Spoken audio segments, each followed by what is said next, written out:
সেটা বুঝতে পেরেছি, কিন্তু কিন্তু কিন্তু আমরা গাড়ি ভাড়া করে আমি সেটা সামর্থ্য নেই যে আমরা গাড়ি ভাড়া করে কাট যদি গাড়ি ভাড়া করা হয় কিন্তু নিয়ে কিছুটা আসতে পয়সাটা খরচের জন্য এবং যাতে এই এই লোকগুলো অবুঝ না হয়, অবুঝভাবে না থাকে। আপনার পয়েন্টটা ঠিক বুঝতে পেরেছি, কিন্তু অ্যাম্বুলেন্স দেখলে রাস্তায় লোকে ফাঁকা জায়গা থাকে। আমি আপনাদের একদম ঠিক আপনারা যেটা মানছেন সেটা আপনার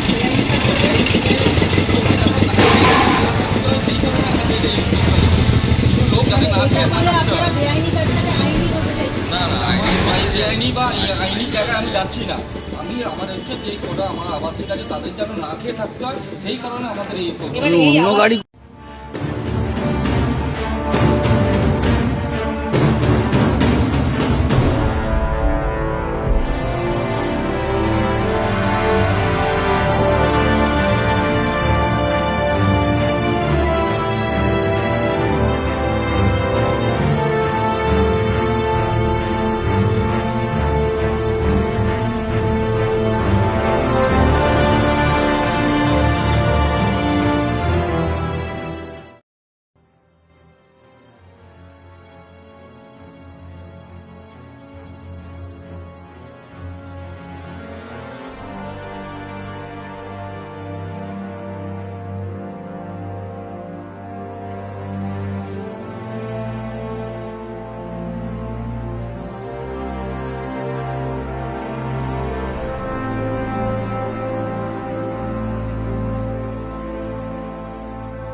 নমস্কার, welcome to the Phoenix news.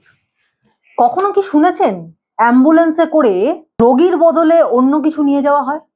শুনে থাকতে পারেন, কারণ এই ঘটনা আমাদের রাজ্যে নজিরবিহীন নয়।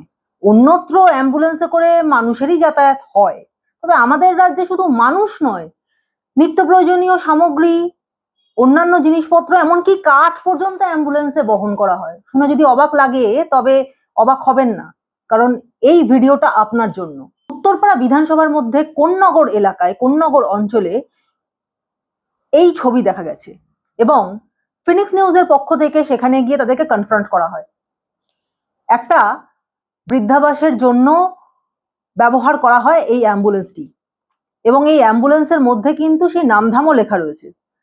নিজেদের অ্যাম্বুলেন্স হওয়ার ফায়দা তুলে কাঠ নিয়ে আসা হয়েছে। কে বলতে পারে সেই কাঠের নিচে বা সেই কাঠের আড়ালে অন্য আরো অনেক কিছু নেই, যা রীতিমতো সন্দেহজনক। এবং দেখুন আমাদের রাজ্যের ট্রাফিক পুলিশের দশা, হয় টাকা খেয়ে অ্যাম্বুলেন্সকে ছেড়ে দিয়েছে, অথবা চোখেই দেখতে পায়নি। অথচ ট্রাফিক আইনের অনুসারে শুধুমাত্র অসুস্থ মানুষের বা মানুষ অসুস্থ থেকে সুস্থ হয়ে গেলে যদি চলার শক্তি না থাকে, সেক্ষেত্রে তাদেরকে তাদের বাড়িতে ফিরিয়ে দেওয়া বা বাড়ি থেকে তুলে নিয়ে হাসপাতালে যাওয়ার জন্যই একমাত্র অ্যাম্বুলেন্সের প্রয়োজনীয়তা আছে বা সে অ্যাম্বুলেন্স ব্যবহার করা হবে। তার বাইরে কোনো পণ্য পরিবহনের জন্য অ্যাম্বুলেন্সের ব্যবহার করা একেবারে নিষিদ্ধ। 2019 সালের আইনেই কিন্তু, ট্রাফিক আইনেই কিন্তু এটা বলা হয়েছে। অথচ সেই ট্রাফিক আইনের তোয়াক্কাই করা হলো না। সেই ট্রাফিক আইনকে রীতিমতো বুড়ো আঙুল দেখিয়ে অ্যাম্বুলেন্সে করে নিয়ে আসা হলো কাঠ, এবং কি যুক্তি দেওয়া হলো শুনুন। না সেটা ঠিক আছে, কিন্তু অ্যাম্বুলেন্সটা কি কাঠ আনার জিনিস? তাহলে অ্যাম্বুলেন্সে করে কাঠ কেন? একটা কাঠ নিয়ে আসার জন্য অন্য কোনো ভ্যান বা গাড়ি কি পাওয়া যায়? আজকে কোনো গাড়ি পাইনি, আজকে কাঠগুলো ব্যবস্থা হলো তাই না। তাহলে আজকে যদি কোনো একজন রোগীর প্রয়োজন পড়তো, একটা অ্যাম্বুলেন্স কম থাকতো, তাহলে সেই অ্যাম্বুলেন্সটা অ্যাম্বুলেন্স এখানকার পার্সোনাল আছে, এখানকার অ্যাম্বুলেন্স, হ্যাঁ, এটা বাইরে কোনো কাজে যায় কিন্তু না। আপনারা যখন এটা নিয়ে আসছিলেন, এটা যে মানে অনৈতিক বা এটা যে আইন বিরোধী, সেটা কোথায়? রান্না করা হয়েছিল না, মানে সেটার জন্য অন্য কোনো গাড়িতে ঠিক ছিল, কিন্তু অ্যাম্বুলেন্স এটা বেআইনি কাজ জানেন কি? যে অ্যাম্বুলেন্সে করে কখনো কাঠ আনা যায় না মানুষের সেবার জন্য, যেটা সেটাতে করে কাঠ আনছে, এবং এটাতেই পরবর্তীকালে যদি কোনো একজন অসুস্থ মানুষকে নিয়ে যান যে কোনো রকমভাবে সংক্রমণ হতে পারে এবং তারপরে তার কোনো ক্ষতি নেই। আমাদের নিজেদের পারপাসে ব্যবহার করি, আমরা ভাড়ার ব্যবহার করি। কিন্তু এই গাড়িটাকে যদি এইরকম রং করা হয় তাহলে রাস্তায় তাকে ফাঁকা জায়গা দিয়ে দেবে, তাহলে আপনারা সেইটার ইউজ করছেন যে গাড়িটাকে অ্যাম্বুলেন্স দেখিয়ে আপনারা যা খুশি তাই নিয়ে আসতে পারেন। এটা তো কাঠ নিয়ে আসেন, এরপর তো আরও বড় কিছু আনতে পারেন যেটা কেউ জানতে পারবে না, ভাববে অ্যাম্বুলেন্স। বেআইনি কাজও তো করতে পারেন।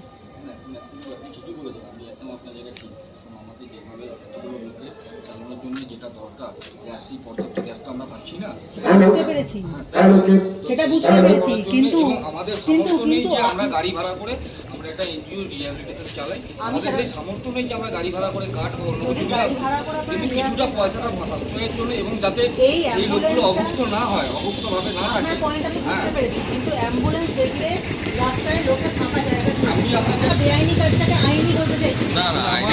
আইনি বা আইনি জায়গায় আমি যাচ্ছি না। আমি আমার হচ্ছে যেই কটা আমার আবাসিক আছে তাদের যেন না খেয়ে থাকতে হয়, সেই কারণে আমাদের এই এবারে এই অন্য আবার- গাড়ি করতে পারতেন, হ্যাঁ অন্য গাড়ি করতে অন্য পারতেন। গাড়ির সামর্থ্য আমাদের নেই, পয়সা একটা আমরা একটা এনজিও ভ্যানের সামর্থ্য নেই আপনাদের? ভ্যান আছে তো, ভ্যান আছে। তো সেই ভ্যানে করে তো আনতে পারতেন। আজকে একটা ভ্যানে এই করে- অ্যাম্বুলেন্সে করে এক সেকেন্ড যে কার্ডটা নিয়ে আসতেন, হতে পারতে এর মধ্যে কোনো টিক্স আছে, কোনো পোকা টোকা কিছু আছে, সেটা রয়ে গেল। পরবর্তীকালে যখন কোনো বয়স্ক মানুষকে এতে করে আপনারা নিয়ে যাবেন, সেটা যদি তাদের কোনো রকম সংক্রমণের কারণে বা তার যদি নাই বাঁচেন তিনি, আপনারা সেটার ভরসা কি করে করবেন? না না, আমরা এটা করার পর আমরা নিজেরাই স্যানিটাইজ করি, আমাদের এখানে স্যানিটাইজার ব্যবহার এবং দ্বিতীয়ত রাস্তায় অ্যাম্বুলেন্সের মতো গাড়ি দেখে লোকজন ফাঁকা রাস্তায় দিয়ে দেয়। এটাই আমি আপনারা বলছি। সেইটার মানে ফায়দা তুলতে পারেন না।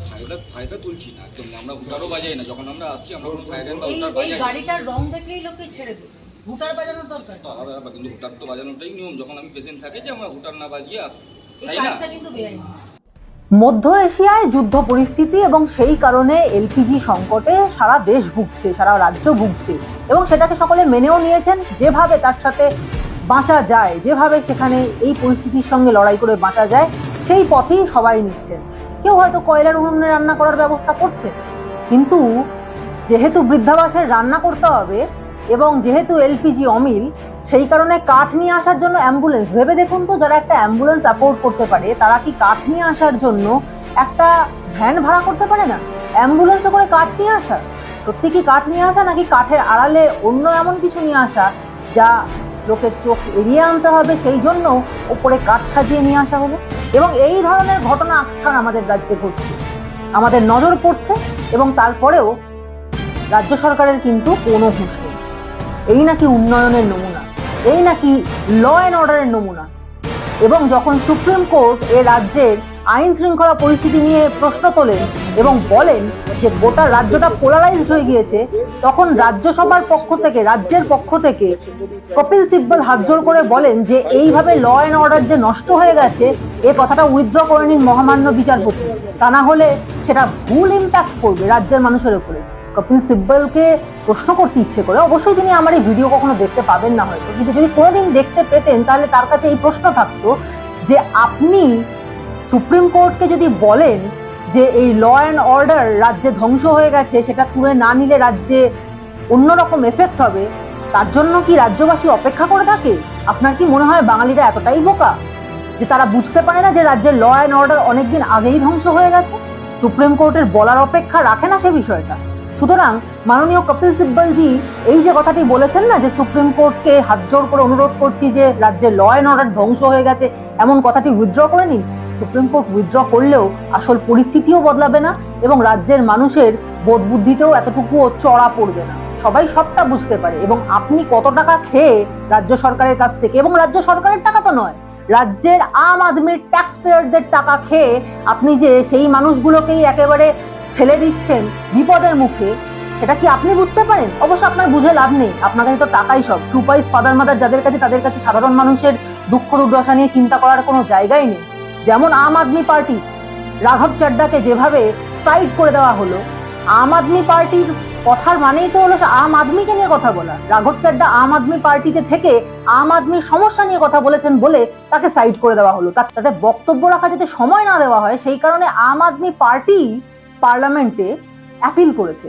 ভেবে দেখুন, এ রাজ্যে আম আদমিদের কথা বলার জন্য কেউ নেই, বরং আম আদমিদের যা প্রাপ্য সেই প্রাপ্যটাকে কেড়ে নেওয়ার জন্য প্রচুর মানুষ বসে রয়েছেন এবং সেই মানুষদের সাপোর্ট করে কোটি কোটি টাকা কামানোর জন্য বসে রয়েছেন আপনাদের মতো উকিলরা।